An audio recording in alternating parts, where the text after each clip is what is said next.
పద్దెనిమిది పడిమెట్ల పైకెక్కి గుడికేగు భక్తులకు ఎదురొచ్చే బంగారు స్వామి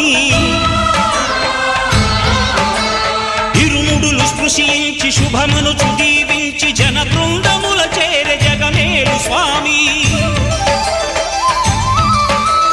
తన భక్తులనరిల్చు తప్పులకు తడబడి ఒక పక్క ఒరిగెన ఓంకారమూర్తి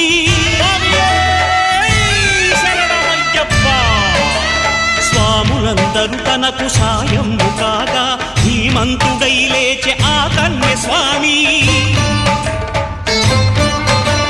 పట్టబంధము వీడి భక్తతతికై